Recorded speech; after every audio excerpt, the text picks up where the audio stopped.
Hi everybody, my name is Randy Lowe and I'm the super. So thanks for coming. This is our last public forum.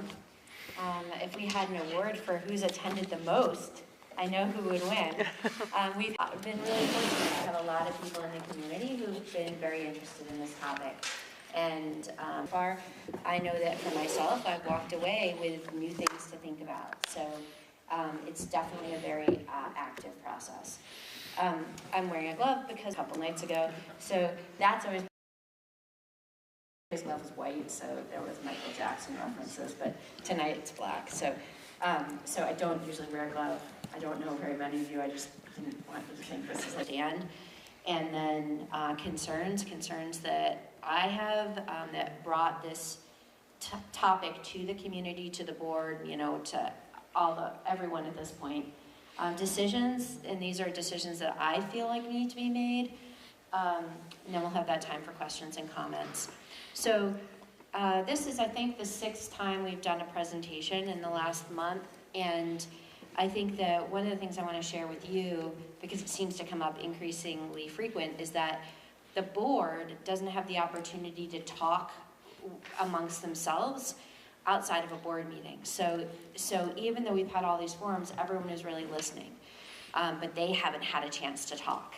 So that can be a little bit difficult procedurally, because by this point we're hearing more from people about, well, where are we? What are people thinking, and where are things landing? We don't have those answers. So what you hear from me is the presentation I've given. You'll hear times when I'll say, this is my opinion or my thought or my recommendation, but I haven't, other than, you know, a few individual conversations when people have asked, I haven't had the opportunity to really meaningfully engage with the board as a whole. There are ideas, kind of, people are thinking about this, so a board member might share an idea or a thought, but there's been absolutely no responses or interaction or engagement. So any ideas you have tonight, or any thoughts you might have, might also, you know, elicit additional work by everyone up here. So as superintendent, I really have 2 primary responsibilities: to consider the educational programming we're providing for our students and doing the very best we can with that, as well as fiscal responsibility. How do we provide the best education we can at a cost that's reasonable to the community? And I think about that, the majority, you know, the highest level work is in those 2 areas that I do.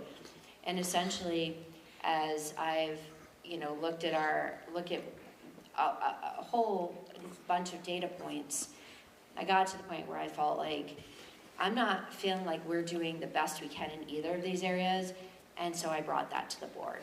And I said, I need you to know, I feel like we've got significantly declining enrollment, and we're not being financially efficient, so those are, you know, sort of, that was the launching point, was me bringing this to them.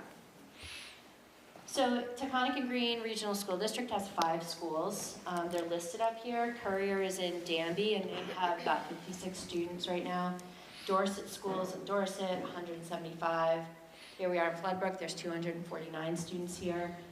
Manchester Elementary Middle School has 346, and Sunderland Elementary has 54 students. I did not include pre-K numbers in here because what pre-K, the decisions we can make regarding pre-K are completely different than, than what we can in K-12. The rules that govern pre-K are just totally different. So once we know what the elementary configuration has been, then in every place we've got a school, we will look at whether or not we can have a pre-K program there. So I would like us to have pre-K programs in all of our elementary schools. That may or may not be feasible based on the requirements from the Child Development Division at the state level. So I just wanted to put that out there. We do have declining enrollment. You're going to see a lot of information about that on the system level, and I've also included Dorset was last night, Floodbrook specific data, so you have a sense of what's happening here in this building. I would say that Taconic and Green is a board that that really is built solidly on the foundation of the fact that all our kids are all of our kids.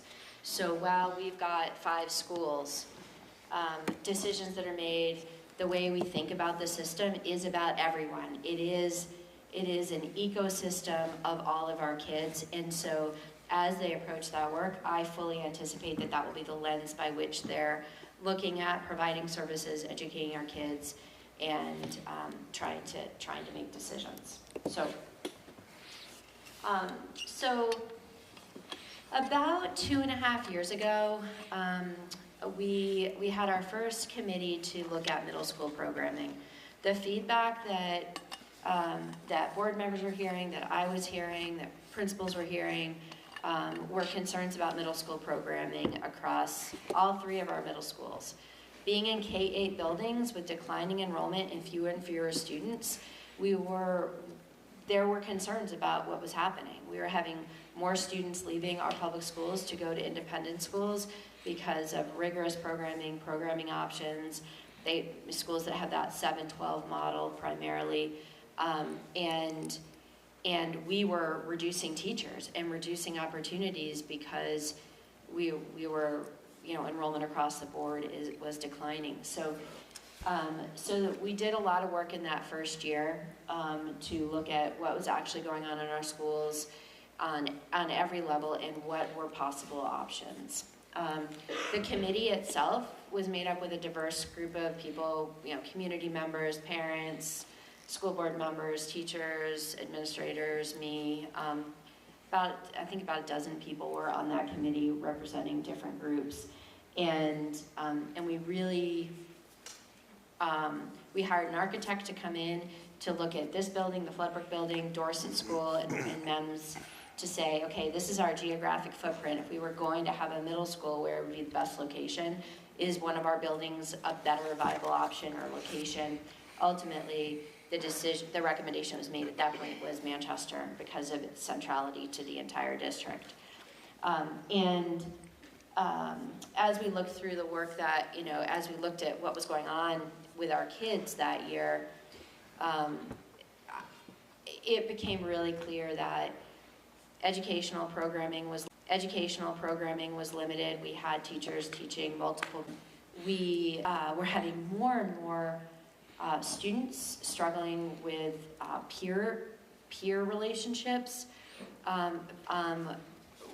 More and more students have been and continue to have challenges with kind of finding their people, and mostly because if you've only got 20 kids, and so kids have been struggling. That for me was very concerning and continues to be concerning. So knowing that middle schoolers really need a group of students so that they can find their people and have a stable middle school experience is really what was driving the continuation of the work. So last year, the board had a committee, and John Wilson chaired that committee, and Ben Freeman was the vice chair on that committee. And that, again, a diverse group of people. We had people from the community, parents, teachers, administrators, board members, really looking more closely at programming, looking at our schools, configurations, what happens if we do pull 6, 7, 8, because that's ultimately where we're kind of landing at this point. It's grades 6 through 8 as a middle school. What are our options? And as that work was developing last year, we reached a point about a year ago, or just a little than a year ago, where we realized we could school in isolation, because the committee asked the board to conduct facilities evaluations of all the buildings. So they did that last winter and spring, and so there's reports on what was found, and those are all available on the Taconic and Green website. So we realized that we've got facilities that are needing a lot of work.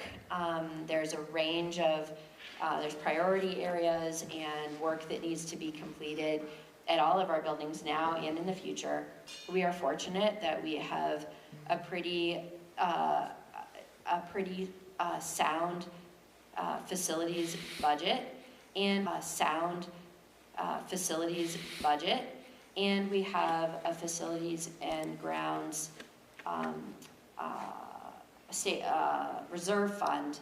So that's got about $3 million in it, and you as voters authorize us to put money in that when we can. So we've got that money to deal, address issues that we need to now. We've got the money to cover it, but the question is, where should we be investing our money, right? Should we be investing in buildings that are going to require a significant amount of money to, in the next 5, 10, 15 years that have exceeded their life expectancy or not? So it's all intertwined, right? We want to be fiscally responsible, and we also want to be looking at the programming we're having. So, so all of that work is led to a really a more deep analysis of elementary programming. So as I said, we've got 2 schools that have about 50 students in them, Courier and Sunderland. They're fantastic schools, and declining enrollment is creating challenging conditions for us to be educating our kids. When you've got students, Sunderland is kindergarten through 6th grade. Right now we have 4 teachers. And multi-grade levels, multiple content. We have interventionists. Interventionists are people whose job it is to provide additional academic or behavioral support to students who need it. So, right, our kids get core instruction in their classroom, and then some kids need some additional service, additional support, additional time to learn skills. Those service providers are providing classroom instruction so that we can be making sure that our kids are getting classroom instruction. So that tiered system of support is gone for those students because the person's not doing that work. So that's concerning, right? We don't have full-time guidance staff or nursing staff necessarily at buildings, and we're just losing students and not feeling great about that programming. Across the system, we're seeing declining enrollment as well, and so even I'll talk specifically about, did I lose this? Is it on? No. Okay, I'm like, why is it? I think you just need to put it closer to your mouth. I need to. Oh, okay. I don't think so. Can I just take a different one? Hello? I think this is okay, let me turn it.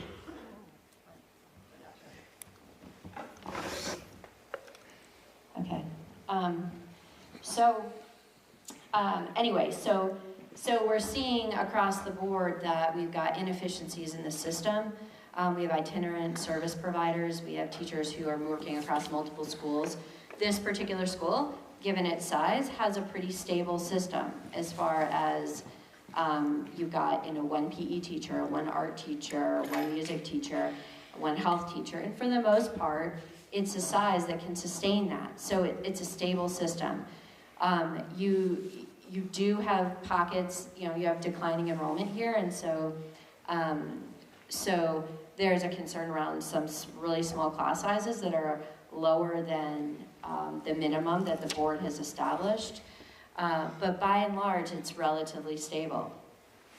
So some of the challenges that some of our other buildings are facing, you're not feeling as acutely up here at Floodbrook. The last comment I'll make is that there's this teaching instability, and I say that because if we're combining classrooms in some of our buildings where we've got 1st and 2nd graders together, then those kids move up, and so we get our 1st and 2nd graders who are now 2nd and 3rd and 4th, and so if a teacher is learning, how am I going to manage a multi-age classroom, they can't get stable with the content that they're teaching because it keeps changing. And that's ultimately not great for teaching and learning, because a teacher can't, a 1st grade teacher, when you're teaching foundational skills and really establishing a solid base, and you're you're trying to teach with fidelity to the grade level content, and then next year you're teaching second grade or third grade, or it's just really, really difficult to become an expert in that work. So, we started talking about middle school, and then we shifted to talking about elementary, and we really, we couldn't talk about one without the other. Let me think if there's anything else in here that I haven't talked about at all. Yeah, I think as a system, all of our kids are all of our kids, and so the idea that we're facing challenges across most of our buildings, if not all of our buildings, means we're going to be looking at what we're doing now and what's happening in the future. So I'm going to show you about declining enrollment in a minute. Let me see if there's something else here. So again, the facilities, one of our buildings is 75% depreciated. In any way you look at it, any metric would say that that building has really exceeded its life expectancy. That school, Sunderland Elementary School, Dorset, is the second most depreciated. And so we're really looking at the work that needs to be done and determining what our next steps are around that. And part of the decision-making by the board around what are we going to do with our schools will determine what, where we're investing in the short run and in the longer run. So we're going to talk about under-enrollment in a minute. We have high turnover rates, so when people are traveling between buildings, somebody's traveling between Sunderland and Courier, or Meadowy and Sunderland, or Dorset and Sunderland, those are our positions that have the highest turnover rate, and that's concerning because recruitment and retention right now is a really big deal. Up here at Floodbrook, we know, if you're a parent here, we've had, people who have left, and then we're scrambling to try to figure out how we're going to fill those positions. There's not a lot of applicants for positions, and so recruitment and retention and stability is something we're really, really wanting as much as possible in the system. Okay. One of the questions that came up early on was about transportation, so I included a comment about that. I know that's also a big topic up here. Right now, there are some kids who are on multiple buses, and so one of the concerns was, are we going to have young children who need to make like a couple different bus transitions on their way to school if we close a school? And our transportation director said that if we do reorganize, if we restructure, there are real opportunities for us to increase efficiency with our transportation. So from my perspective, that's a very good thing. We're large and geographically diverse and have kids going a lot of places. So the more efficiency you can build into that system, I think the better it is all the way around. So this graph shows enrollment. This is for the whole Taconic and Green Regional School District. This starts in 2010 and it ends on the left side at 2023. So, sorry, I didn't know it was a... Your right side, folks. Your right, oh yeah, you're right. Okay. All right, sorry, I'm gonna try not to touch this again. Okay. So there are 1,019 students in 2010, 1,031 was the highest point in 2011. And then you can see currently we're at 832, and that last number on the right is 855. So it's declined even lower. This is why we're under-enrolled, and all of our buildings are under-enrolled. So we're definitely not operating at the most efficient, in the most efficient model that we could be. So a few details specific to Floodbrook are, there are 249 Floodbrook students in grades K to 8. 249 students in grades K to 8. 223 of those students are residents of Landgrove, Peru, Weston, and Londonderry. And then there's 3 that are T&G residents. The other students are tuitioned in from other districts, okay? So there's 223 that are residents that would typically attend Floodbrook School. So I just included the numbers for enrollment. I'm sorry I did it in such a weird way, but if we look at the 2019 to 2024, you were at 272 students in 2019, and then as the years have progressed, 238, 267, 241, 240, and 226. And that the 226 is the 223 and the 3. So those are Taconic and Green students. So you can see even within this building of local people, you're seeing a pretty notable decline in enrollment. We are in the process, there was a really big discussion last night around independent schools. And so so if people were watching, if anybody's watching that was here, or people who were here, there was discussion around the data that we had for independent schools.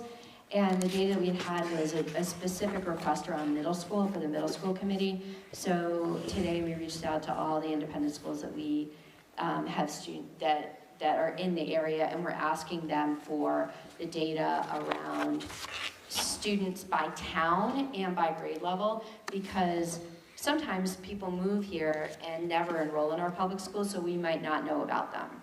So, we have the data on folks leaving our system and attending an independent school, but we don't if we just don't even know who the families are. So we're collecting all of that now. I know I saw somebody taking pictures. All of this information, the presentation, and a whole lot of other information is on the Taconic and Green website. So I will just tell you that you have access to all of this. And as soon as all that independent school data is collected, I will share it with the board, because nobody here has seen it, and we'll post it. So if you're interested, we'll also post that on the Future of Our Schools page. That's where you'll find everything we've done in the last 2.5 years. So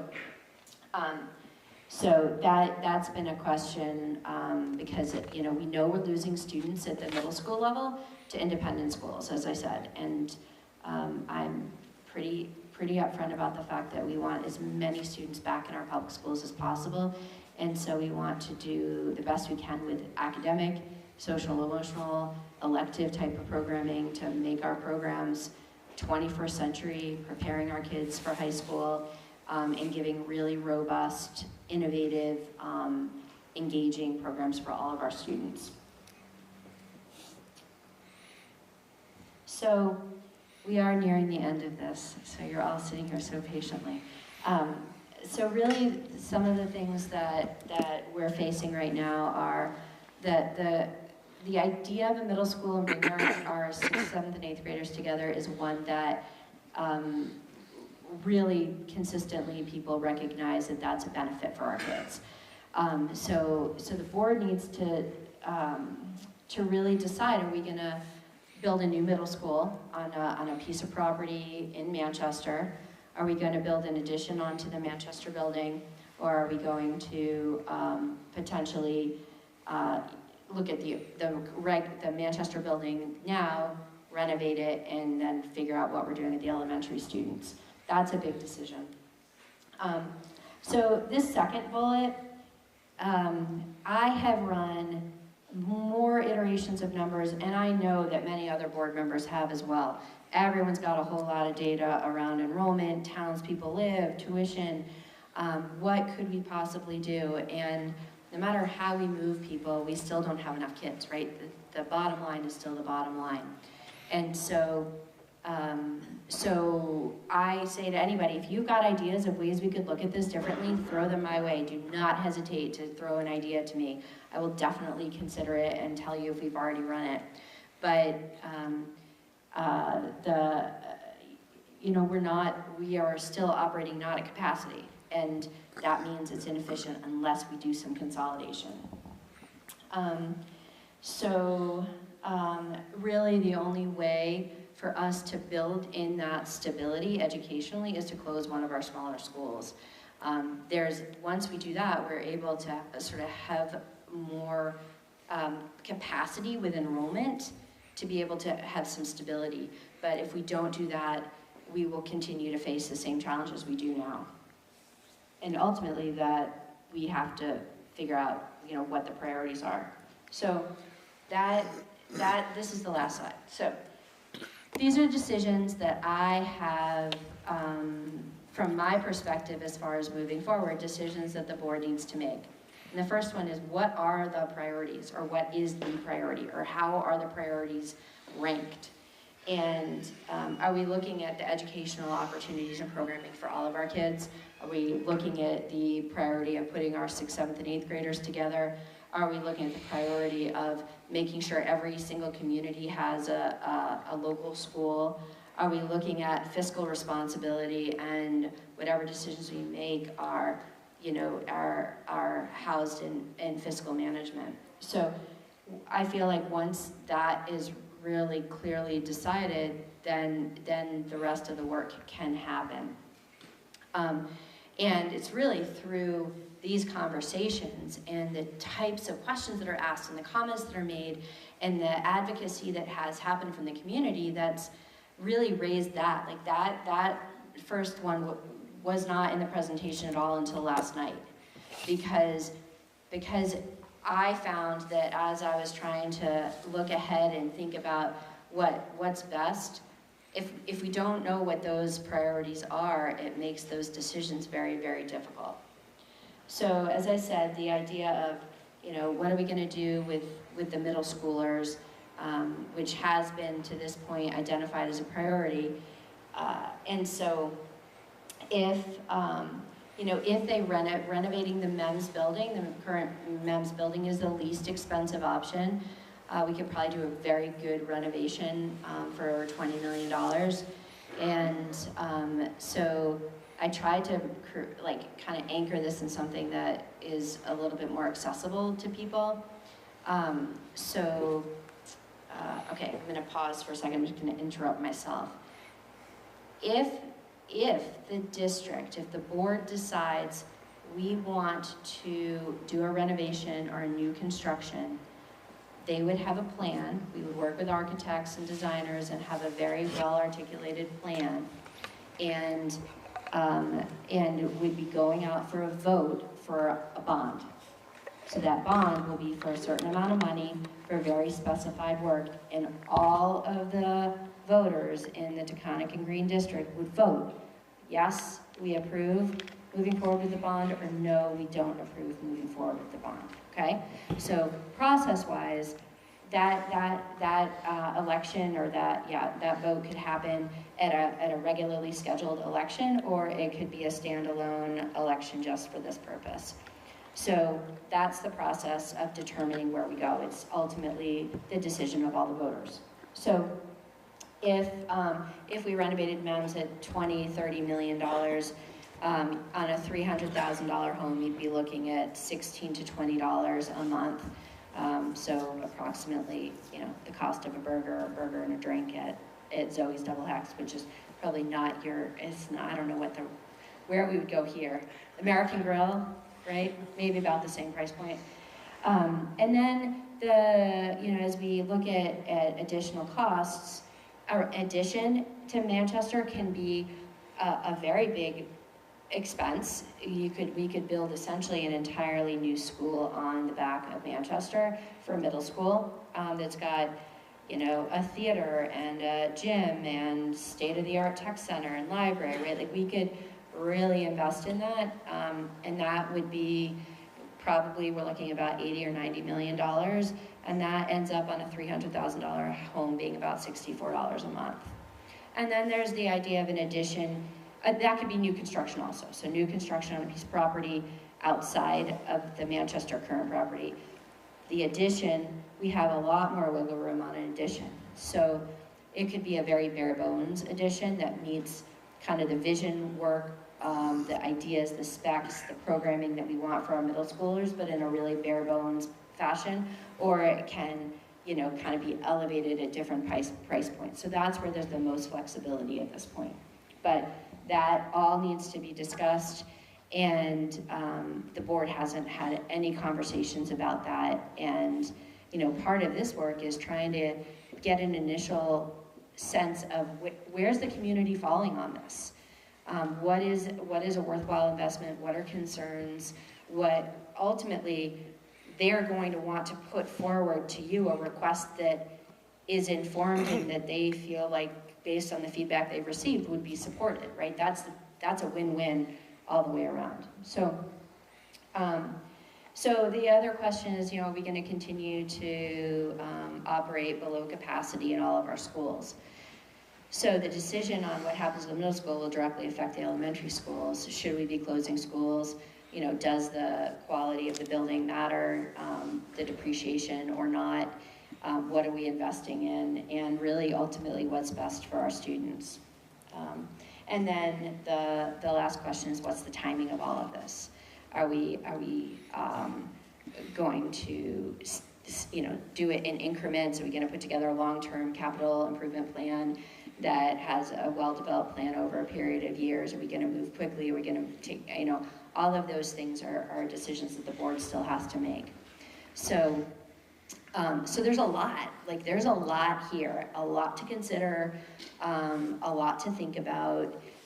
There's been a lot of work done, particularly in middle school. If you haven't looked at any of the resources that are on the website, I would encourage you to do so.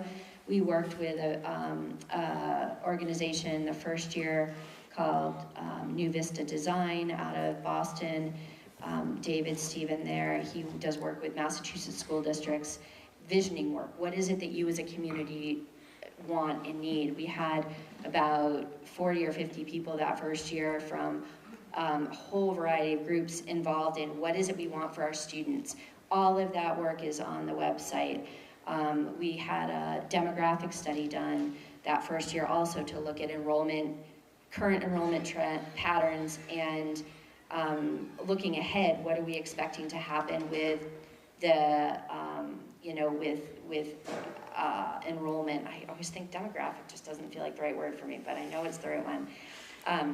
Like, what do we expect to happen with enrollment based on the population and the trends? So that entire report is up there. There's a lot there that that can likely give you some history of what's happened. So we haven't had a ton of involvement by a lot of people at meetings up until this point, so I'm trying to make sure people know where they can find some information.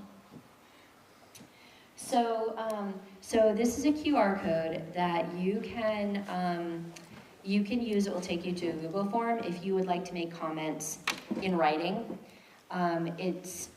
We added this because somebody suggested it, which was terrific, and we have found that there have been at least a number of people who've come to me and said, I'm not super comfortable speaking up in this forum for a variety of reasons. And so this way, I wanted to say, if for some reason you don't feel comfortable speaking up, you can write your comments on the survey. It's anonymous. You can include your name if you choose to. But all of the responses go to the board, so the board and I all see what the input from people. So that's all it goes to. It's nothing more exciting than that. But I'll leave this up, and if the link is also on the future of our Taconic and Green Future of Our Schools webpage, so you can access it there as well. So that's it. I think maybe I should leave you with that, Mike. And is there one more charge might I can take around? Yeah, they were all fully charged, so let's see.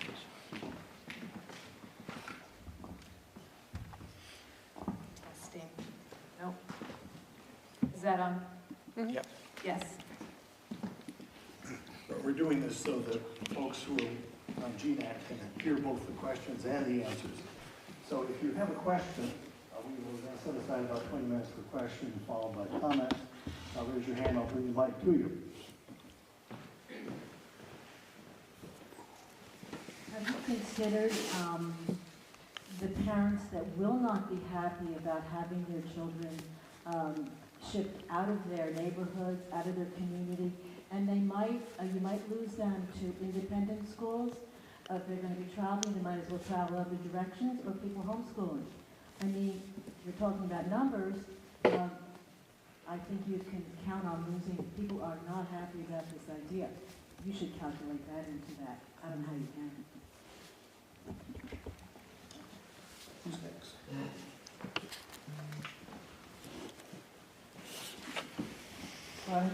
First, I would need clarification on the community bond vote, maybe you can answer this real quick.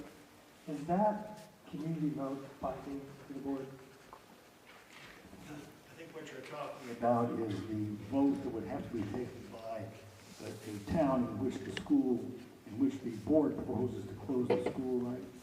No, this is Bond. Oh, you're talking about bond vote? Yeah, that's fine. So my question then is, given the ongoing economic backdrop, both at the macro and micro level, the latest changes to the Vermont State Legislature annual yield bill, and recent discussions and decisions by other school districts to either postpone or suspend similar school building and replacement plans throughout the state, how does this impact the current board's decision-making process and timeline? Because my concern is that in our haste to decide and implement changes, that one or more of the proposed options would be dead on arrival for discussion and consideration based on the current cost projections. I therefore question if the cheapest option with the plans to renovate MEMS with reallocation and redistribution of current MEMS elementary students would ultimately raise the enrollment of our middle school after initial consolidation. Secondly, the bigger concern is that this approach is actually in the best long-term interest of all of our Taconic and Green students, not just the middle school students, and that this proposal is rather mere convenience with the intent to address and improve the educational experiences of our middle school students. So ultimately the question is, how do outside economic and state factors impact our decision? Andy or anybody on the board want to tackle that one? Does anybody want to jump in? I'll go first and then you go. I will partially address and then I'll pass on to my colleague John here. But one of the things the financial implications of all these conversations are very much on our minds. And as Randy said, we sort of have two primary responsibilities as board members, and that's the educational work for all of our children, and then it's what are the financial implications for our communities that are funding that. As Randy mentioned, the state has, for a number of years, has not funded any school improvements. So statewide, we're in a situation where there's a huge backlog, a need of facilities work. And so we're not alone in that situation. And other districts that have gone forward with trying to propose bond votes to move forward with school construction, they've met with resistance, justifiably. These are very expensive projects, and there's no support from the state for that work. So we are very sensitive to that, and part of what our approach has been is to say, what are all the pieces that we might be able to do in advance of a bond vote to ensure that we have the greatest chance of getting funding and support through the state. There is active conversation happening in the legislature right now about facilities funding mechanisms, and we're paying close attention to that and trying to make sure that we're sort of laying the groundwork. So doing the facilities inventory of all of our buildings, commissioning for a master plan for all of our facilities, doing a lot of this community engagement work. Those are all precursors that the state has already indicated will be requirements for any state funding. So it doesn't, this is not sort of mitigate the financial implications of this, but this is the way that we can set ourselves up as best we possibly can to be in line for state funding once it hopefully becomes available.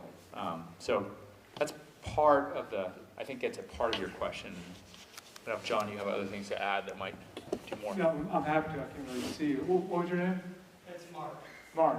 Yeah, that's a really important question that we've all been thinking about a lot and exploring many options. And I shared this last night at the Dorsey meeting. One, I sent out a proposal for this board to consider when we do meet. That is, kind of a middle path. We want a priority is we want some fashion of a middle school. But if we want to move away, from the status quo, and we want that middle school, then we're going to have to make sacrifices. Either that's going to be financial, or it's going to be disruptive sacrifices for moving kids. What I propose to the board that I hope that we will consider is that, and it still remains to be seen if it's possible, but if we, right now there's 343 kids in the MEMS building. That's 100,000 square feet, that building. When I went there and graduated there in 1997, there's 516 kids there.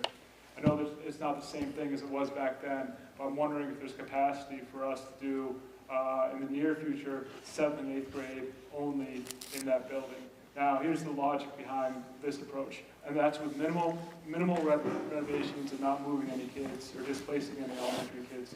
The logic, as I see it, the underlying assumption is that if we can do that, if we invest in personnel and programming and maybe furnishings, and we can maybe keep some kids from leaving and going to other nearby private schools, or attract some kids back. The biggest driver of your tax bill is, it's really complicated, but to simplify it, is our spending per pupil.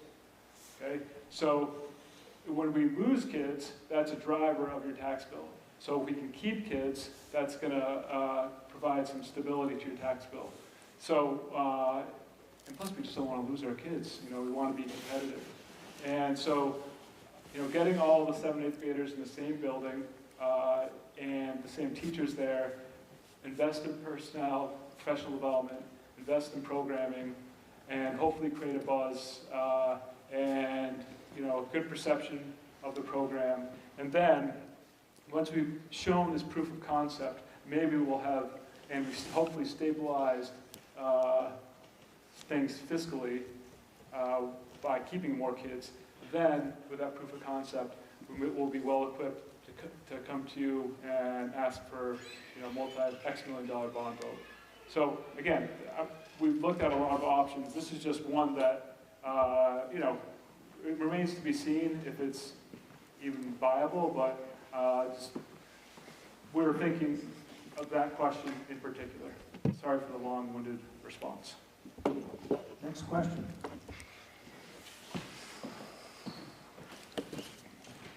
Can you talk a little bit more about the melt to independent schools and what that looks like? I know you mentioned that you don't know who has never enrolled, but how many we've lost so far and what that looks like over the last 5 years. Yeah, it should be ready tomorrow, all the data. We don't have it for sure for the last 5 years, but because it wasn't something that was collected and then when we were looking at it was only middle school. But whatever we have for this year will be the numbers of students, but it does not tell us who's left, which is a different data point. But the numbers of students in our towns who are currently enrolled at independent schools, we're making those calls and getting that information. So I expect by the end of tomorrow, today's Wednesday, I expect by the end of the week it'll be up, but I don't want to speak out of turn. It's more than I would want. Whatever the number is more than I would want. And we know we lose more middle schoolers than we do elementary students. But other than that, I can't give you specifics. Well, based on numbers, we know about that for sure. Based on the numbers we know about for sure, we calculated this, looked at it again last night. It's approximately, at the very least, 20% of students who are eligible to go to T&G schools, our residents, are opting to go to 7th and 8th grade. Again, we don't know about the students who are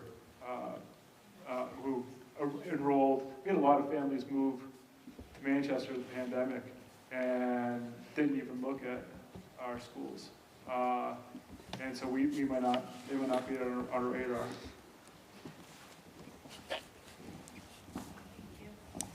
I hear that we all know the numbers when students leave, but I'm wondering if there's a protocol or exit plan and data that's collected to identify the loss. So we have sent surveys. We don't do it regularly, and that's something else we're talking. The board hasn't asked us to. I probably will do it anyway because I think the data that we have is not from this year, and it's not from last year, it's from the year before. The primary drivers have been academic rigor for the most part. That was the overwhelming response before. Anecdotally, that's the same thing that I hear from families. So they like the idea of a 7-12 program where there are a range of academic options for students and extracurricular, co-curricular, elective types of classes. That's the biggest factor. There's other more specific things. Sometimes it's like for Red Fox, people are looking for a very specific type of a learning environment. Sometimes in smaller schools, it's because of the fact that there's only one class or a small class, and there's relationship issues and there's no other options. So, but I haven't asked through a survey for this year. Next question.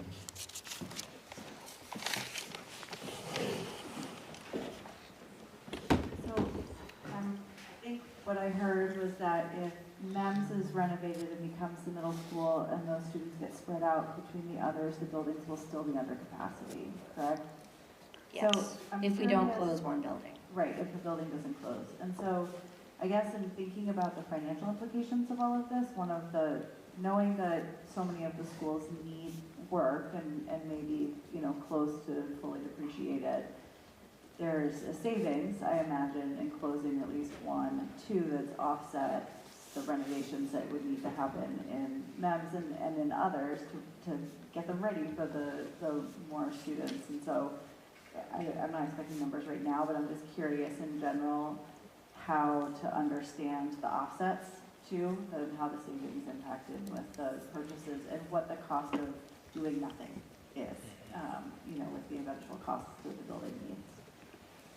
So the facilities review numbers are all available on the website, so you can see what came out of that. We're doing our own internal analysis because we feel like there are some costs that are in there that really aren't things that need to be addressed, or there was a they didn't see things as it actually was. So all that information is there. If we close one of the two as small as schools, we'd be looking at about $1 million just in operational cost savings. And then to your point, there wouldn't be additional investment within that building, so the regular ongoing work wouldn't happen, and the improvements, and those are identified by school in that report. And once, our goal is that by December, that the review of what's in the report has been reviewed by our facilities folks, and we're able to kind of give an update based on what's happened, what's been addressed, what isn't on the docket for us to deal with right now. And so all of that will also be up there by the end of December. Next.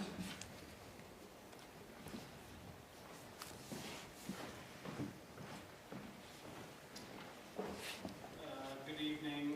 One of my questions, I can speak pretty loud. No, please, for Gene, is the safety of our kids. Manchester Mountain, we currently have pretty much lost our transportation up here on this hill. And so my question is, have you thought about, you're going to have to add 3-4 buses onto this, and also the operational cost of an additional school. So if you add $80 million to build a new school, what is your operational cost going to be?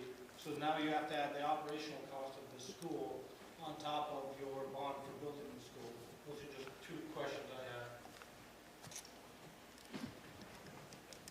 So we don't have any operational costs modeled out because we have no idea what we're doing. Like, we don't have any direction from the board yet. For the transportation side of things, and we say we'll help you get your CDL for anybody who wants it. I say that everywhere I can go these days. But we expect there to be efficiencies in transportation, so there should not be any additional routes by the consolidation. We have kids that are crossing this road out here every morning and every afternoon. There's no buses, and I'm just wondering, I know this isn't the right time for this right now, but, take your buses, we'll give you transportation, and now we've lost that. So,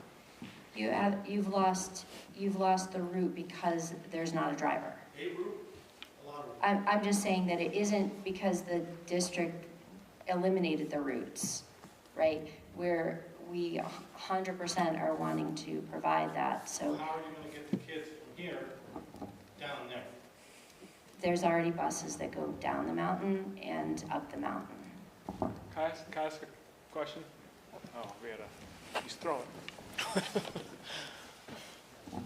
And, sorry, I didn't get your name. But, Mark, another Mark. Mark's in the back row. Makes it easy. My question is, provided, are you a parent of a middle schooler? Yes. Provided there were transportation, I'm just kind of curious if anyone in the crowd, provided there were stable, ongoing transportation down the hill, for our parents in the audience, now how would you feel about your kid going down the hill, to go to a regional middle school with all other kids in, the district? Would that extra time, travel time, would that feel like a good trade-off, for you, or does that feel like you want to, no, I want to keep my kid up on the hill? I'd want my kids to stay up on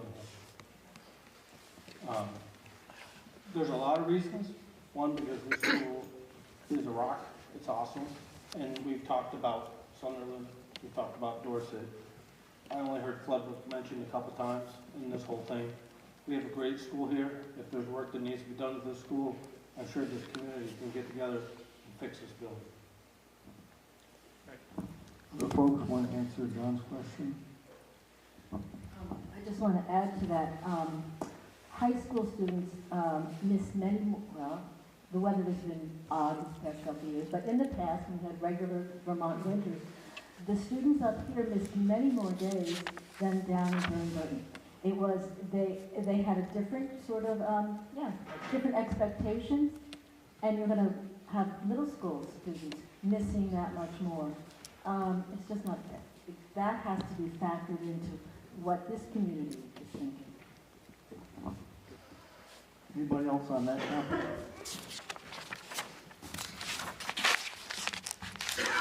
I'll speak for myself. I have a soon-to-be middle schooler, and we are exploring different schools. And the biggest pro to keeping our kiddo at Brook is because he'll be on the mountain. Just because what? Is what? He'll be on the mountain. He'll be close to home with his community. So that's a pro. Maple Street, Long Trail, it's really far. He wants to be with his friends. He wants to be with the folks that he grew up with. And certainly that is what is keeping us here today. Anybody else on that topic?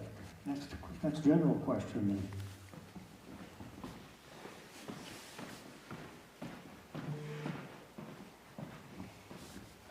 then. As for Floodbrook, I think it would definitely be a good idea to check in with parents. I think a lot of parents would go the extra mile and send their kid to a private school instead of MEMS combined middle school. If they're going that way, just as she said, if your kid is driving a half an hour up and over a ski mountain, you might as well send them to a private school instead of a school with a big mix.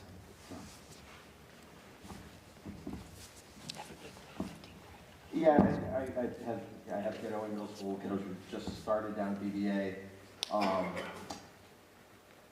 If you already feel like up on the mountain, I'll just kind of speak from my own experience. You kind of lose the kids when they go to high school, which is understandable. It's good they get to go to BBA is an amazing school. It's a wonderful opportunity for the kiddos.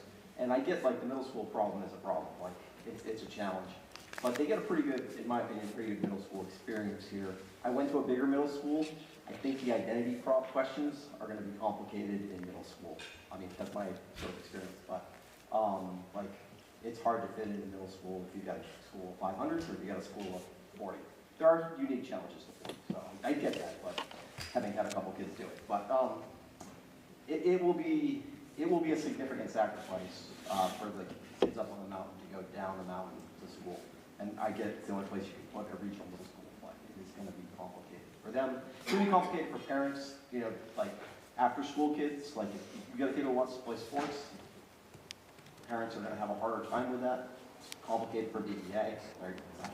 Hour either way, or an hour up and down the mountain instead of 20 minutes. So it's a realistic thing. It's going to be real hard for the kids in middle school to go down there. Yeah, I just want to make sure, I don't think I questioned when I framed it, the idea of creating a regional middle school is that we can do more, we can offer better programming, we can do more enrichment programs, arts, drama, whatever, we don't know yet, but when we have 3 separate middle schools, we're going to offer.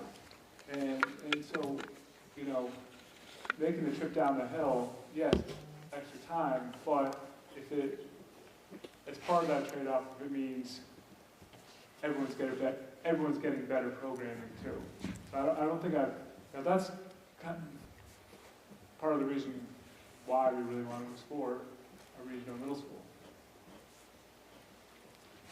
We're into the second hour here, so now certainly don't feel you have to be limited to questions. Comments are perfectly fine, and we'd like to have them. Who's next?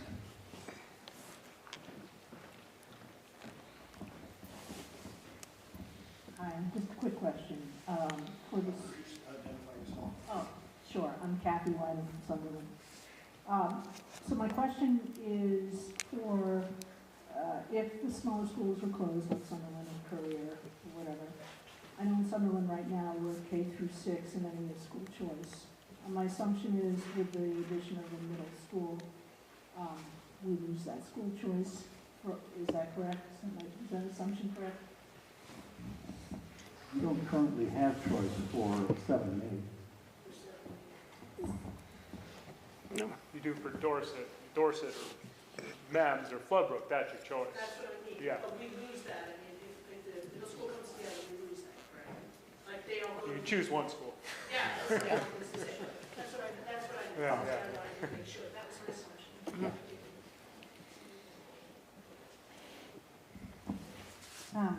John, I really appreciate what you said there before, because one of the things I think is missing from this conversation is the vision of what it could be to have, like, we're talking a lot about costs and buildings, but also what's the difference in what's offered, the educational quality, what kids have access to in both the elementary school level and the middle school level, if there is a combined middle school, and so, like helping, I know that there's a lot that's unknown of exactly what that would look like, but some tangibility around the vision of what the, what we get for all of that would be really helpful in this conversation.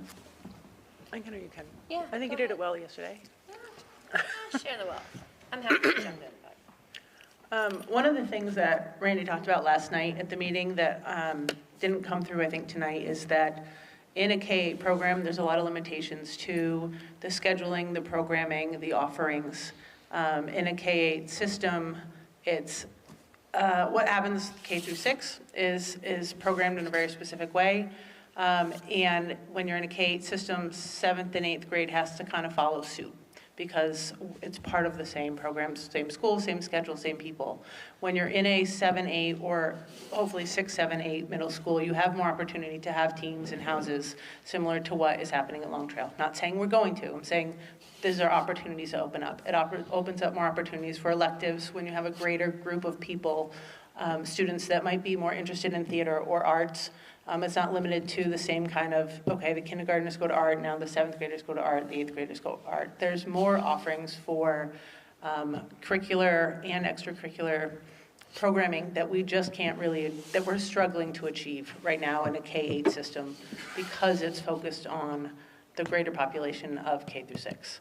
So that is, again, what we're looking to achieve is to be able to change the programming in a new space that hopefully hits the needs and helps engage kids in a way that they're struggling to engage by the time they hit 7th and 8th grade, being in the same building with the same teachers, sometimes longer than the teachers that are there, if that helps.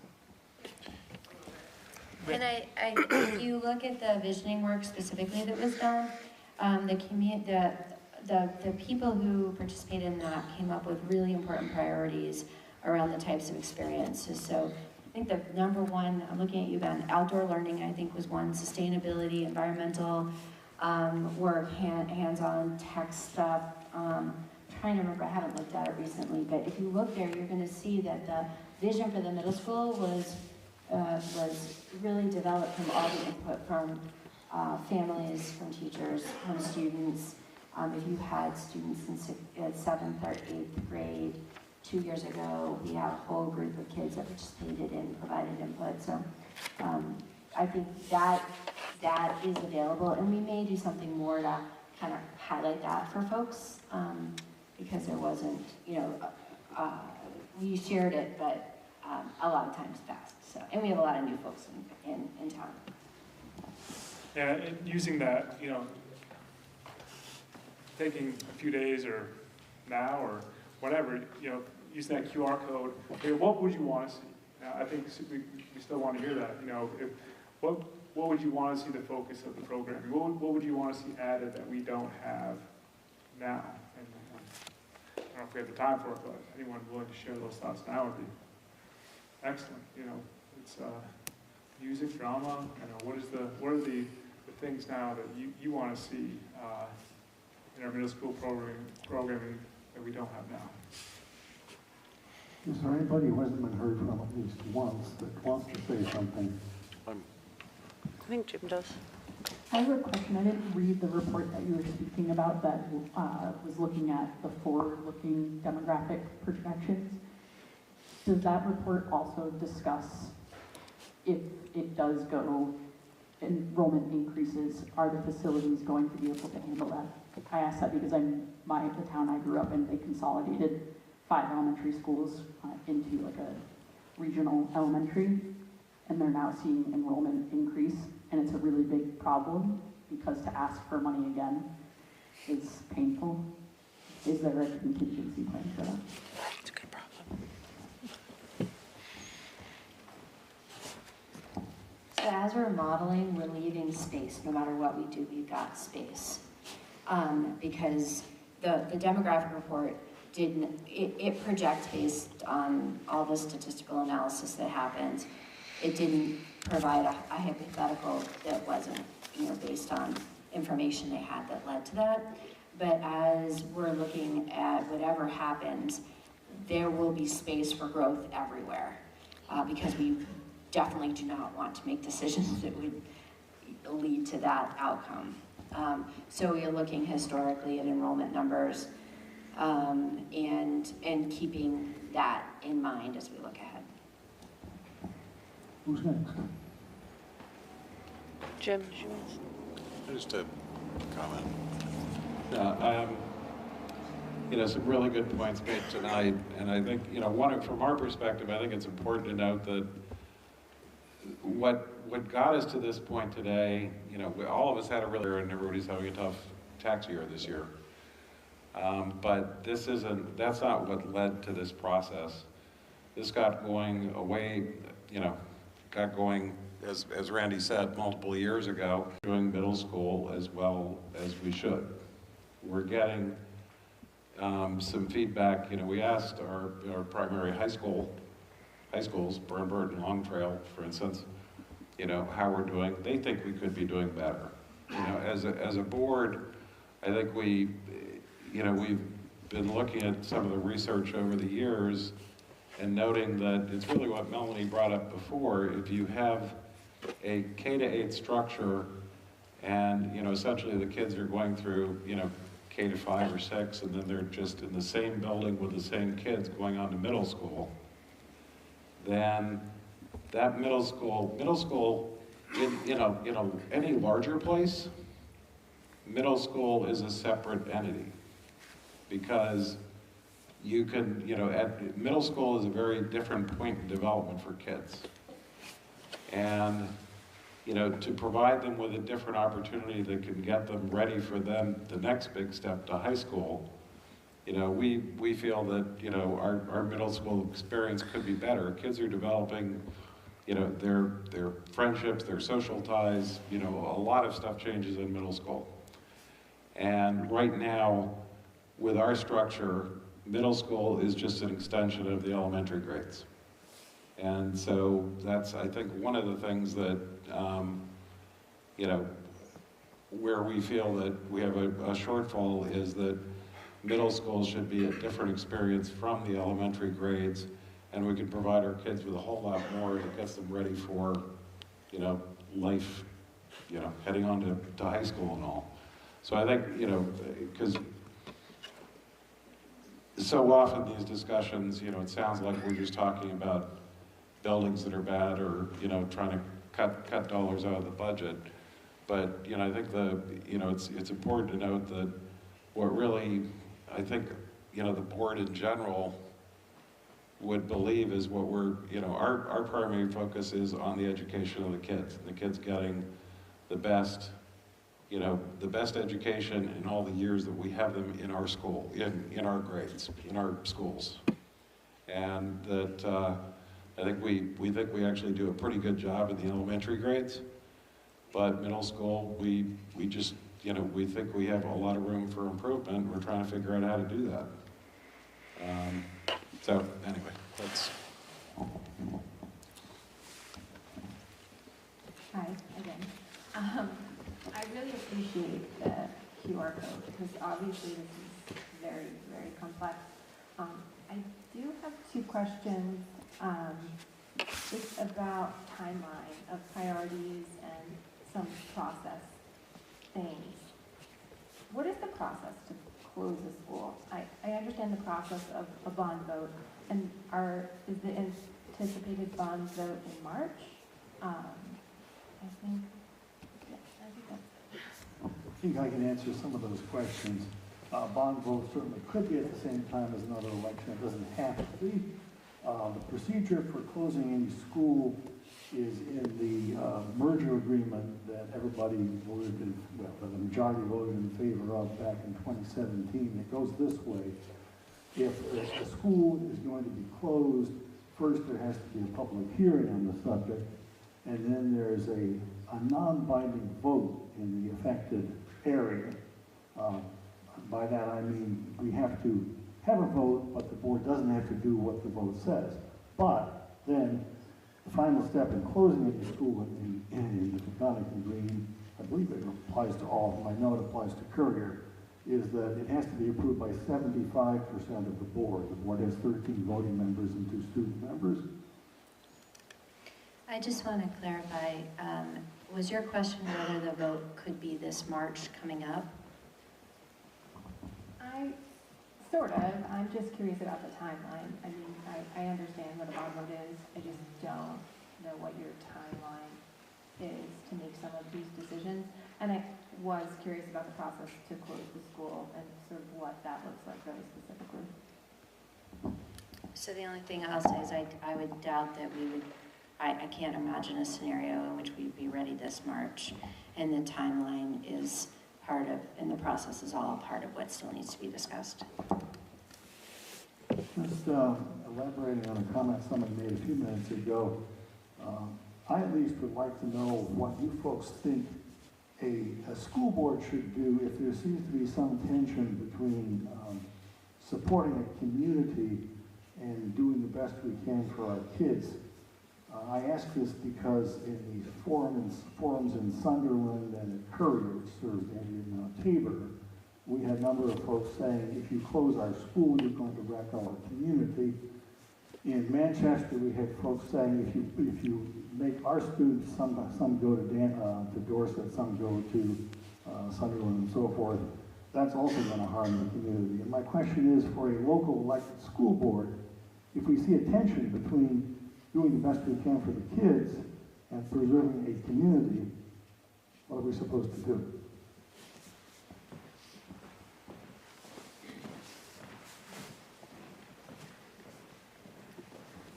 Thank you. I'm glad you brought that up because I came here actually to speak to that.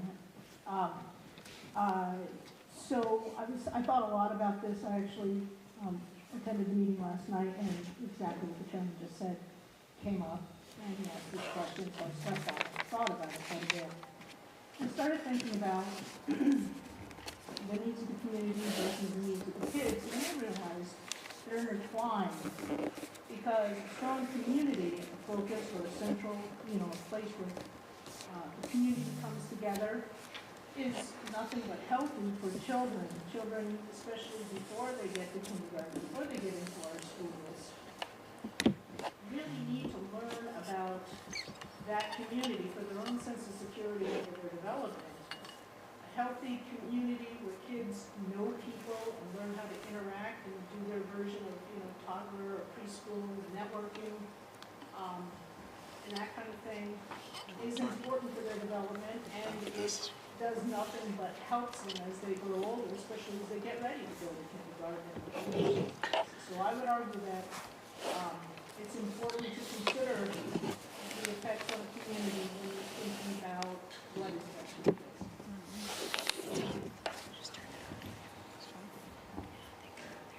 I appreciate your sentiment there. I definitely agree that community and kids are intertwined.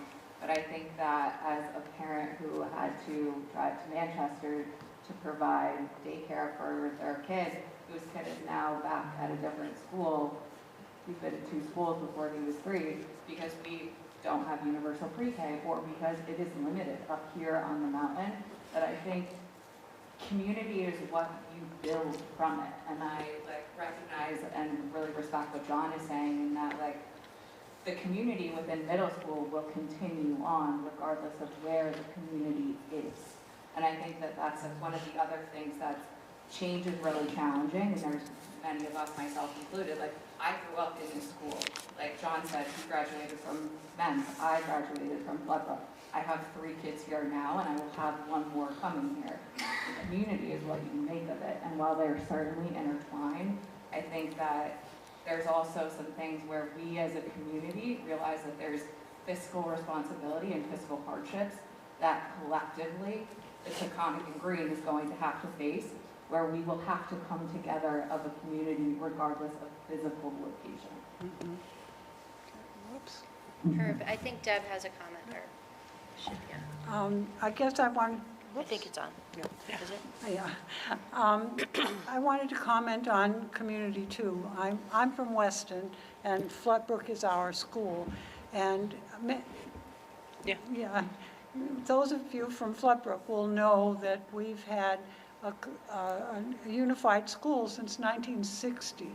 And I don't have a sense that any of our 4 towns lack a sense of community. In fact, we have more chance for community because we've developed, all kinds of ways to get together in our towns, but we're also part altogether of the Floodbrook community. So I'm sure in 1960 it was a difficult transition. They've made the transition many times before. I think, in the 1800s, Weston had 9 different school districts. And over the years, they've combined them until finally they had 1. And then in the 1960s, these 4 towns combined. And even though the decision is difficult, I don't think any of the people in those towns would choose to go back to what we had before, because we have a good sense of community in Floodbrook, and we've developed our own local communities that are vibrant and that include people of all ages, and it's not just kids, it's a whole community. So I know it's a worry, but people could talk to anybody from Floodbrook, and I think in the other schools they haven't had that experience. But in Floodbrook you could help people understand that it's going to be okay, and it'll be better for the kids. Who's next?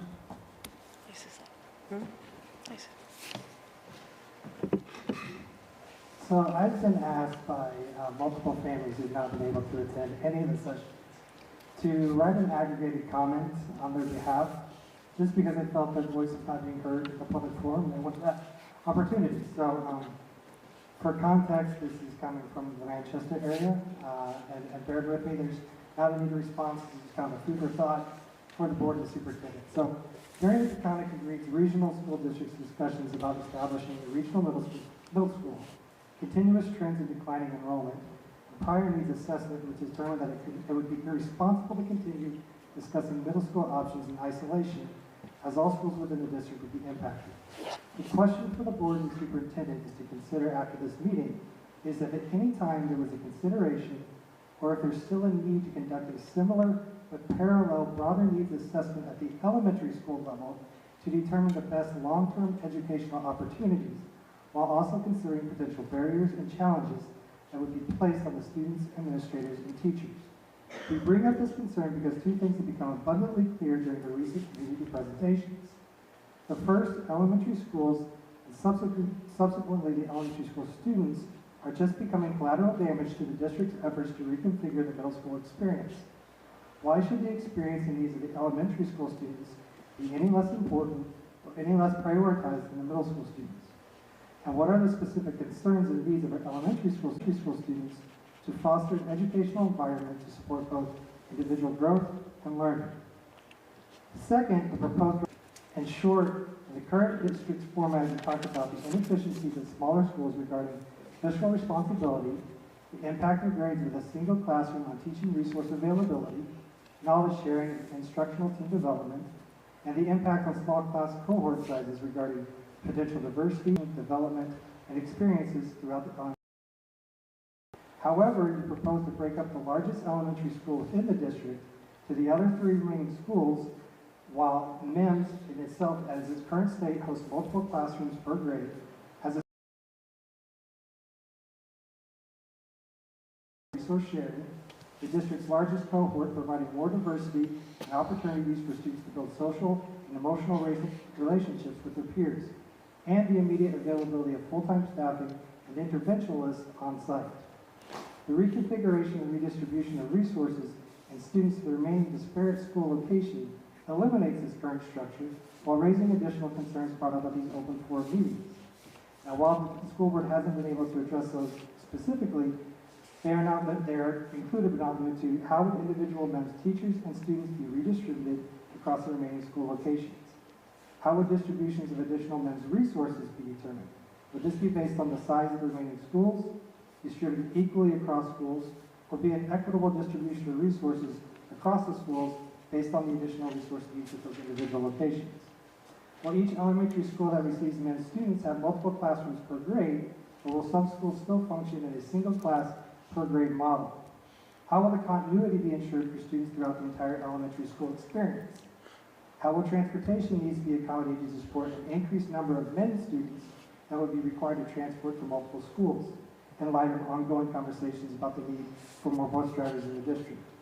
And ultimately, will the distribution of MEMS students, resources, and teachers across multiple elementary schools inadvertently result in educational disparities and/or experience for elementary school students based on any of the following: the physical address location, socioeconomic contributing factors, faculty redistribution prioritization due to either tenure length or longevity hierarchy, individual school building size and available amenities, or any surrounding community amenities and resources? Finally, the school board administration considered the downstream impact to enrollment throughout the district if MEMS is to be converted to a middle school. For example, and people have mentioned this, how many parents will remove their elementary school-age children from the public school system today and enroll them in either private school or homeschooling their children based on the decision, thus further redistricting district-wide enrollment? Secondly, how will this impact future families moving into the district with school-age children? Will this require school redistribution and reconfiguration on a routine basis? In other words, will the current proposed changes to the middle school and downstream impacts on the elementary school directly lead to an increase in enrollment throughout the district, or there are a broader set of issues outside of the school district's control that are also contributing to the trend of decreasing enrollment? These might include a recent pandemic of prolonged elevated inflammatory environment, lack of affordable housing throughout the district for families with school-aged children, an increasing aging population and percent of the population within the district, and a growing number of dual-income, no-kid families among younger generations.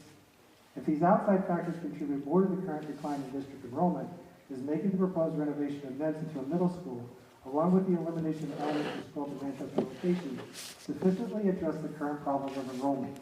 Therefore, this change is in the best interest for all of our students, or does it simply address the educational experiences for a select few to the detriment of the majority?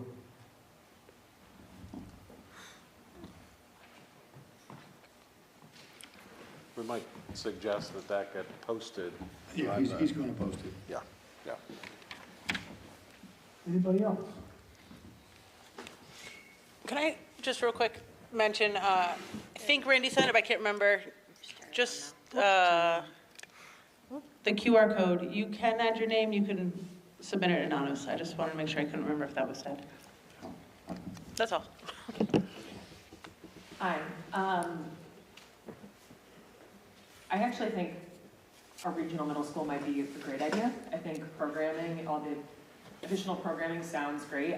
We have a kindergartner and 2 younger kids, so I don't know what the middle school issues are yet. I frankly don't know what the programming is, so I can't speak to that. But a big concern for me is when they're little, busing when they're so young and are out of school a lot and or get sick, or if you work somewhere and have to travel, it gets really complicated. So, so for the schools that close, it's a concern. Anybody else?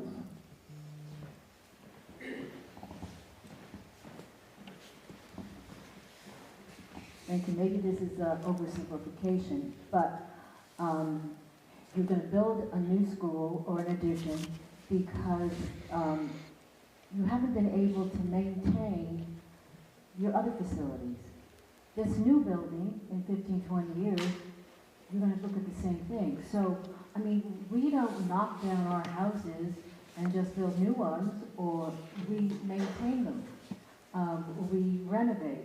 I'm not understanding, you'll have money, you don't have money to pay the teachers, but you have money to put multi-million dollars into a building. And we all know, educationally, the best schools are schools with smaller ratio of teacher to child. And one of the schools you're closing, I think Vermont Dicker said Sunderland was one of the top 6 elementary schools in the state, and you're going to close that. I'm not understanding it or liking it, I'm sorry.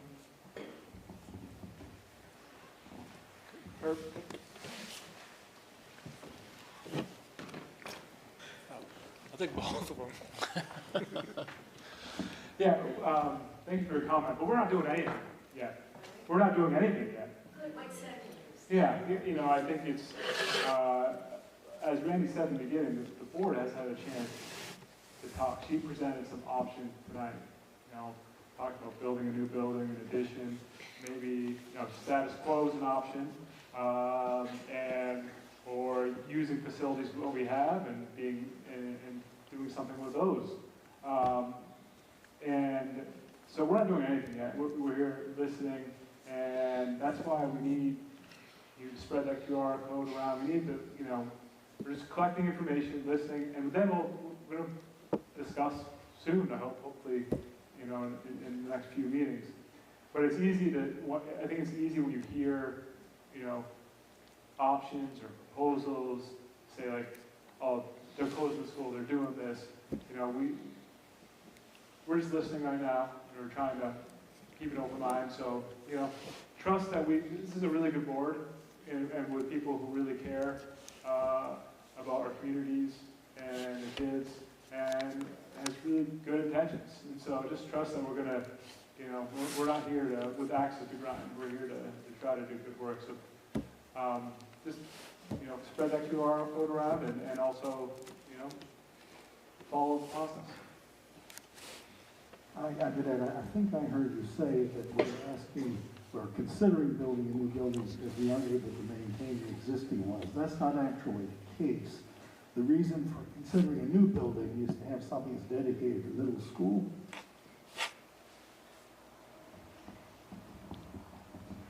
So, again, this would be just, if you choose the option, if the board decides on a closure of the smaller schools, I'm assuming, I don't know, whichever one. This is a 2-part question. One is, and let me back up a little bit. if you regionalize or centralize the middle school, and some of those Manchester kids have to go out to other schools, and what the other surrounding schools that are left have to send, you know, whatever. Say you close one of the small schools and you have to send their kids to another school, I guess is what would happen. Question I have, number one is, would those kids sort of all go in one big, you know, glob to one of the schools, or would you break them all up? So I was just wondering if there's any vision or any talk about that. Second part of the question is, and it's kind of related to that, is here in Floodbrook, if you sent their 7th and 8th graders down to a regional middle school, would you leave the population alone of students here at that point, or would you actually be sending kids up the hill to this school? Because you have less space. So I'm just kind of wondering how that would work. So I'm a Floodbrook parent, and I've had a number of kids come through and go on to high school and college, and I have one still in middle school here. And so this question, I've thought a lot about a lot of these parts from a very personal level, but then also at a board level. One of the things about this facility is that we actually have several temporary classrooms that they were built as temporary classrooms, and they've effectively become de facto permanent classrooms. But there's 3 buildings off the back of this building that are not a contiguous part of this space. So there is actually some, facilities-wise, there's some room to either remove those or transition them and use them for different purposes and actually bring all the students into the main building. And there may be other ways that we could use this site and this facility as a community. There could be other things that we wanted that as a community we wanted to do and bring here in terms of programming. There are actually some students based on where they live. They're geographically closer to Floodbrook than they are to some of the other schools, even though they live over the mountain. Having moved kids up and down over the hill over the years, I know that like just distance on the road doesn't mean the same thing as going up and over. So these are considerations that are, they're definitely on mind as we think about this, and that's one of the reasons why we're meeting in each of the communities is to bring these things out for the whole board to consider, because it's definitely on my mind because I live up here, but for other members of the board who haven't had to do that commute with their kids or for work or whatever it is, it may not be quite as fresh of mind. So thank you for bringing it up, and it's definitely something we're considering. To add just a little bit to the answer, theoretically, at least, if we turned MEMS in Manchester into a middle school and was for grades 6 through 8, so that there was no longer room there for Manchester K through 5, theoretically, Manchester kids could be bused up here. Whether that's really a good idea is something the board hasn't talked about yet. And the first part of my question, if someone, for instance, there's 17 kids in that kindergarten class, would they go together, say, Dorset School or whatever? I mean, or would you break them up? I mean, I know it's theoretical.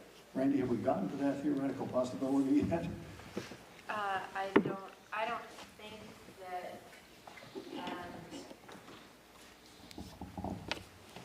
it's really impossible to know that any direction yet. I would say that in the case of Sunderland or Courier,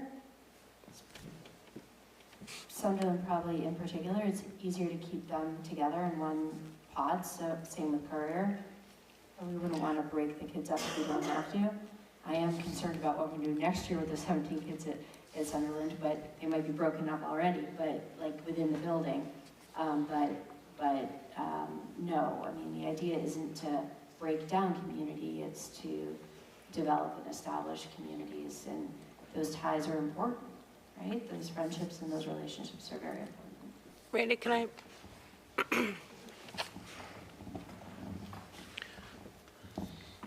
I would say now we have intradistrict choice in all of our communities. So even if the decision was to say to send all Sunderland kids to Dorset or send them all to MEMS, And as long as the board doesn't get rid of interdistrict choice, anyone could petition a request to go to one of the other schools. And because all of our towns have to operate on the same system, we would still maintain that. If we changed interdistrict choice, it would mean that all of our towns would lose that opportunity too. So I don't foresee something like that happening. With that. Other questions or comments? Thank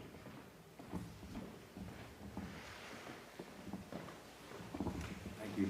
My comment would be that I'm just really happy I came to this. You know, you hear like little tidbits from a lot of people around town, and I don't think anyone really knows, you know, truly what they're talking about. But I appreciate it. My gut says that like none of you would be doing this unless you didn't think this was a good idea, and I have to trust other opinions, you know, a lot more than mine sometimes. So I mean, I live up here. I went to MEMS, went to Burn, I'm up here now, and the thought of like shuffling kids back down the mountain, I don't like it, but you know, maybe that's what's best, right? So like I trust that whole part of it, and I definitely don't have the time to like analyze it the way you have, right? So like a lot of it is like trust the board, trust the people that have gotten involved, because you're all busy and you wouldn't be doing it unless you cared. My question would be, you know, you mentioned Burton, and I'm just curious as far as their like connectivity with the whole program. And obviously John's here, and you know, on like what level have they gotten involved? Or like, do you guys even consider like talking to each other, or are you just like, you do your thing and we do ours? Because it seems like a butting up problem, not a trickle down.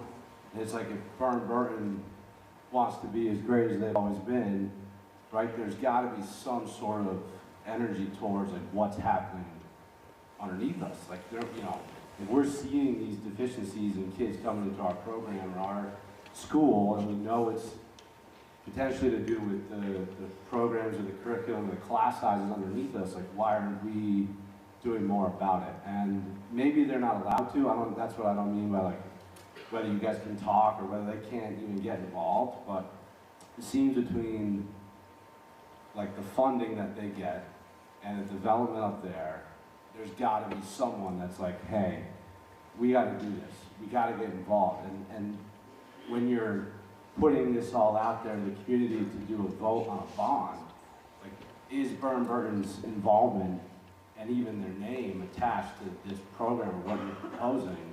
Like, how does that impact it? Like, how does that, like, even on the money side, like, way down the line, like, hey, Burton's behind it. This is what we know is going to benefit the high school, and maybe it's as specific as, well, you can now take this course in 8th grade that will help you in 9th, right? Or like you can start to get ahead a little bit more in 7th and 8th, knowing that you're headed towards AP programs or other stuff at Burton.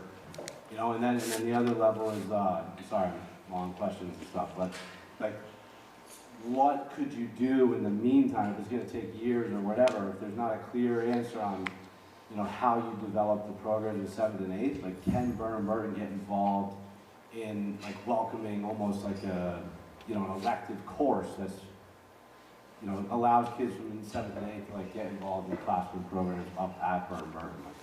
Like, so yeah, what's the connection between the two schools? Is there any? And, yeah, just a little bit about that. I'm the student representative on the board, and I go to BBA. And I was in middle school 2 years ago, so I have like more of a fresh perspective. And something I've been working on the last week is sending out a survey to, because I can only answer this from a student point of view, is sending out a survey to my fellow students, asking them what they remember from middle school, what they would have liked changed, like just a bunch of different questions to ask my fellow BBA students. But I am a student representative. I can't really ask like the teachers or anything. I don't really know what the answer is for that, but that's just been something I've been working on, and I will be getting answers for like what students think as well, like what would have helped them, what is something they would have looked forward to, what do they think could have like helped their learning, and what you said about like the classes to prepare you for BBA and stuff. There is an opportunity for, I don't know if it still is true, but when I went to middle school, a morning algebra class, which is like something to prepare you for Burton, and I think like what everyone says, like what would they want in a regional middle school, and what I the vision I have in my head is preparing you more for high school. Elementary school is when you learn your basics, you make your friends, all of that, and then I think a regional middle school is something that elementary students could look forward to, because I went to Courier, and then I went to MEMS, and then I went to BBA, and leaving Courier, I looked forward to a change, I looked forward to going with more students, learning different things, having a new perspective. So I think that elementary students could look forward to a middle school where they're all together. Because it's kind of weird when you go into your art classroom and first graders are walking out, and you're like, I'm going into the same classroom that 7-year-olds were just in. So I think it's like kids really appreciate seniority. Every kid wants to feel older than they actually are. So when you see these cool middle schoolers, they all get to hang out in one cool new building. It's something they can look forward to. That's just what I think. Herb, can I also speak? Oh, go ahead, Randy. I think that's a great question and a really important one. We are, the board might talk about this a little bit more, but we are a K-12 system, right? So we are looking at that, and we are connected to high schools. So board members meet with Mark Tashin and with Colin. I go every couple months. That started last year. We have pretty constant communication with them. We did ask them for input on the middle school originally. Do you think that this is important? Do you think that our students need some different programming? Are they prepared when they come there? And so they're very, very supportive of a regional middle school. And Madison does a terrific job of talking about that K-8 pull toward elementary versus push toward high school. And I want us to be able to shorten the gap that exists right now. We have a lot of kids that struggle coming from a very small community without a lot of opportunities to high school. So having a more robust program will benefit them. And we have an opportunity through all of this to also address some of the challenges we have at the elementary level. So there's a lot that we can attend to as we plan and think about the entire system, really pre-K through 12. I'm excited about the possibility as we think about what we can provide for all of our kids. And clearly, there is no simple, easy path forward, right? There's just not. It is messy and it is complicated, and I am actually really confident that as a community we will find our path forward, because people are contributing to the discussion. As you said, there's a lot of misinformation out there. I encourage anybody to listen or watch these videos, to come and ask questions, to talk to board members, to find a way to have their voice heard, fill out the code. Let's really get as many people's voices and perspectives and comments and questions and all raised so that we can make the best decision together as a community. So I'm grateful that you're all here. I'm really appreciative of your willingness to listen and ask really great questions and consider your own community as well as the greater community. And it's been a really, really interesting process. So I know I'm going off on the rails here a little bit, but I'm just really appreciative, and conversations like this actually really inspire me to feel increasingly confident that we'll figure it out together. Ready? Yeah. Kevin, I was thinking about that the other day, actually, about that continuity between BBA and MEMS. I'm a teacher at BBA and MEMS too, and I've been teaching there for almost about 15 years, and we have infrastructure in place. Like we have, I've been in the social studies department and the math department, and I'm not sure how much these meetings happen recently, but the social studies teachers would meet with sending school teachers, right, periodically. And I know the heads of the success program at BBA go down and meet with, go go to men's and other schools and meet with teachers there and learn about kids. So some of that stuff is happening. Now I was thinking about how can a regional middle school strengthen the connection, make that better. Well, you'd have, you would have teachers at BBA, communicating with teachers from, one school, right? It would just be a clearer line of communication. Maybe we could develop a liaison program, right? Some schools across the country, they'll have like 9th grade or high school teachers go down, teach in a semester in 8th grade, and vice versa. They'll swap, right? So they can build that continuity. So I think when we have 65 kids in the men's 8th grade right now, pretty much all of them are going to BBA next year. So that's what 8th grade teacher told me anyway. So any way we can strengthen that connection is going to be best for kids, and that's what BBA wants and what we all want. Can I just address real quick financially, though? There are no ties. BBA has its own board, its own budget. The budget is decided on by their board, whereas we have a budget that we're responsible to our public, and our public votes on our budget. All of those numbers are very public. So if BBA wanted to gift money to our region, great, but financially we are not tied together at all. We pay tuition to BBA or to Long Trail or wherever students choose to go right now. Right, yeah, I guess I meant more like their name, their presence, like we're backing this, like normal donors that, Seabird and I think one thing to consider in whether or not we would get that kind of backing is that we have to recognize too that there are independent schools, for instance, Long Trail is right next to BBA, right? And we know that we have students in our district that go to Long Trail, right? So I guess I just caution if BBA does not come forward and say we're in support of this, it doesn't necessarily mean they're not. It just means that they don't want to compete with their support of Long Trail and independent schools as well. Just a quick comment. I want to say thank you to you guys to sit up there in front of all the communities to make the communities better. I couldn't sit up there in front of TV and all these people, whether they're beating on you or if they're praising you. I just want to say thank you for listening to us. And you guys are doing some good work, and I can't wait to see what we have down the road. Thank you. Thank you. Thank you. Thank you very much. Anybody else? I love your little icon. My phone doesn't do that. So how can I make any comments without scanning something that I can't scan? Do you have access to the internet? That I do. Then I'll give you the website before you leave. Okay, thank you. And then you can go on it. Other comments or questions? All right, well, thank you very, very much, and we really appreciate you turning up. And if you think of something later, and you either scan that or you've got the address that Randy is going to give you, please pass your thoughts on, because we're not likely to make any final decisions for a while yet. And the more we can get your comments, hopefully the better job we can do. Thank you.